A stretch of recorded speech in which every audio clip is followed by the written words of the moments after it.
5 choses à ne pas faire au premier rendez-vous avec une femme. Bienvenue dans cette nouvelle vidéo, je suis Mike, ancien timide et ingénieur informaticien, devenu expert en séduction et spécialiste des rencontres en ligne. Et aujourd'hui, on va revenir sur les erreurs qui sont faites au premier rendez-vous, notamment pour ceux qui débutent la séduction, qui ne savent pas exactement quand s'y prendre, parce que souvent, les erreurs qui sont faites, ce sont souvent les mêmes. Et on va voir dans cette vidéo, bande de petits gredins, pour que vous ne puissiez pas faire à nouveau ces erreurs et pour que vous puissiez réussir vos rendez-vous. Et ces erreurs, on les a tous fait au moins une fois, je tiens à vous rassurer, c'est pas pour vous jeter la pierre, toutes les erreurs qu'on va voir ensemble. Je les ai fait, nos élèves les font aussi, et vous les avez probablement fait. Et l'objectif, c'est que vous ne les fassiez plus, et c'est l'objectif de cette vidéo. Avant de commencer, comme d'habitude, je vous conseille vivement de cliquer sur la cloche pour vous abonner si ce n'est pas déjà fait, et de vous rendre sur le lien en description pour recevoir gratuitement de nouveaux conseils en séduction que je ne donne pas sur YouTube. Et l'erreur numéro 1, on va commencer tout de suite, c'est celle que j'appelle du validateur. Le validateur, qu'est-ce que c'est? Déjà, qu'est-ce que c'est que la validation? Vous allez peut-être me demander, ouais Max, c'est gentil, mais la validation, c'est quoi? La validation, ça consiste à dire à une femme qu'elle est validée, tout simplement. C'est-à-dire que vous la validez. Validation égale, pour dire les choses encore plus brutes de fonderie, c'est gagné pour toi. Tu n'as plus rien à faire. Non, la conséquence de valider une femme, alors je dis pas qu'il faut jamais la valider, mais le problème, c'est qu'en général, vous la validez trop tôt. Et la conséquence d'une validation qui arrive trop tôt, c'est qu'il y a une chute du challenge, parce que la fille n'a plus de challenge, elle sait que c'est gagné, et donc il y a une chute du désir pour elle. Et plus vous allez valider une femme, en tout cas, surtout si vous le faites tôt, et plus elle sera difficile à séduire parce que au début, elle va être contente, elle va se dire « Ah chouette, je lui plais », sauf que la conséquence dans son cerveau, c'est qu'il y a une perte de challenge et donc il y a une perte de désir. Au premier rendez-vous, les femmes, je donne toujours un peu ces caricatures, c'est un peu comme un enfant devant un jouet. C'est-à-dire, si vous lui donnez le jouet trop rapidement, il perd de sa valeur. Donc, si vous donnez trop rapidement à une femme, vous allez perdre votre valeur. Donc, en fait, ce que je vous recommande de faire, c'est de devenir le jouet difficile à avoir. En l'occurrence, de ne montrer pas que vous êtes séduit. C'est-à-dire, si elle vous plaît, ne le montrez pas, ne le dites pas. En tout cas, ne le faites pas trop tôt parce que sinon, vous allez avoir une perte de désir, elle aura plus envie, parce qu'il n'y a plus de challenge, tout simplement. Vous pouvez utiliser des techniques de push, ça c'est des choses que je donne dans mon contenu pour instaurer le doute chez elle, pour qu'elle se dise « Ah, en fait c'est pas gagné, en fait il n'est pas totalement séduit, il faut que je fasse des efforts ». Vous pouvez faire du GNQ, ça c'est des choses dont je parle souvent dans mes contenus, vous pouvez retrouver une formation complète aussi sur la méthode du GNQ pour instaurer de la confusion dans son cerveau, ce qui va faire que elle ne saura pas si vous lui plaisez ou pas et ça va lui donner envie de le savoir et donc de faire des efforts. Via votre langage corporel, montrez que vous n'êtes pas entièrement focalisé sur elle. Parce que l'erreur que je vois souvent chez les débutants en séduction, c'est qu'ils tournent entièrement leur langage corporel vers la fille, donc ce qui est une forme de validation, parce que les femmes le sentent et du coup, ça leur donne pas envie tout simplement. Et en installant le doute dans son cerveau, je dis pas de la rendre complètement folle, mais l'idée c'est d'instaurer le doute. Et en faisant ça, vous allez regagner de l'intérêt parce qu'elle va se dire « Ah tiens, je sais pas si je lui plais, il faut que je fasse des efforts. » Et donc vous allez l'attirer davantage. Et ça, c'est la première erreur que je vois souvent. L'erreur numéro 2, c'est de confondre gentil garçon et garçon gentil. Alors, qu'est-ce qu'un gentil garçon? Vous allez me dire c'est quoi la différence? Donc un gentil garçon, c'est quelqu'un qui est gentil avant d'être un garçon. C'est quelqu'un qui mise sur la gentillesse pour séduire. C'est quelqu'un qui fait passer la gentillesse au détriment de sa virilité. C'est quelqu'un qui pense que la gentillesse excite une femme. Donc ça, c'est ce que j'appelle le syndrome Disney. Merci Disney pour vos dessins animés, d'avoir fait croire que c'est avec la gentillesse qu'on séduit une femme, alors qu'en fait, c'est pas du tout le cas. Et c'est une personne qui pense qu'en donnant de la gentillesse, qu'elle aura du sexe en échange. Ça, c'est ce qu'on appelle le principe de la réciprocité. Ça a été expliqué dans un bouquin qui s'appelle « Trop gentil pour être heureux » que je vous recommande.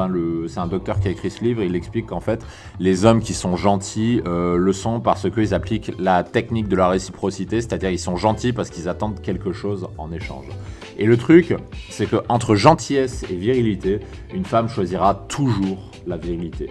Si elle a la gentillesse avec, là c'est Noël, on se comprend, la femme elle est contente, elle va dire « Ah putain, trop bien ».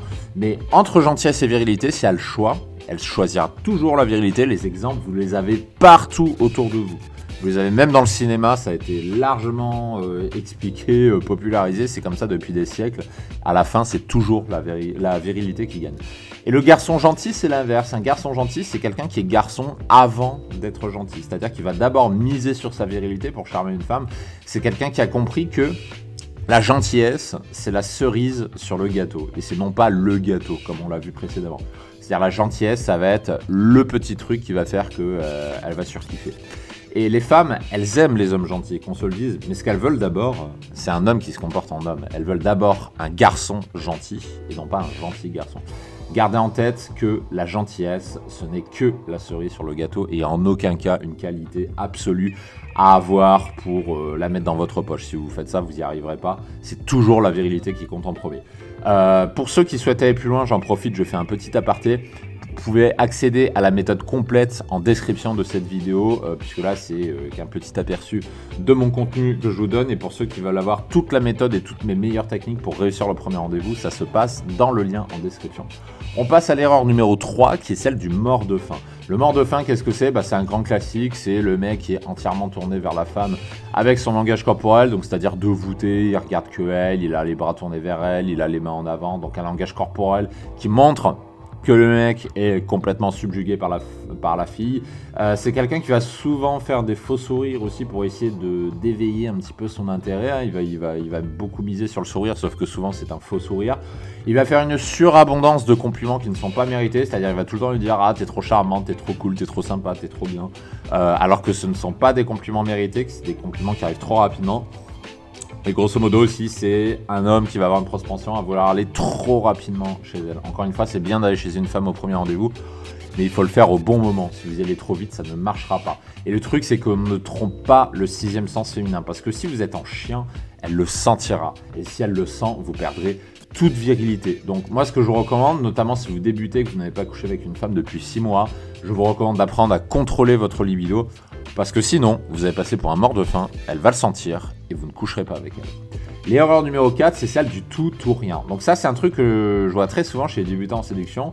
C'est des personnes qui considèrent que c'est un échec s'il n'y a pas eu un baiser, qui considèrent que c'est un échec s'ils n'ont pas couché avec. Mais la règle, surtout si vous débutez, c'est que vous n'êtes pas obligé de l'embrasser au premier rendez-vous. Ça, j'ai fait une vidéo sur ça. Vous pouvez la retrouver sur ma chaîne.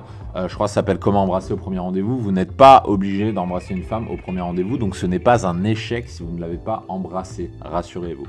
L'erreur numéro 5, c'est celle de l'auto-saboteur. Autre erreur que je vois extrêmement souvent avec les débutants en séduction, notamment avec les croyances limitantes. Des personnes qui se disent « Ouais, elle me regarde pas.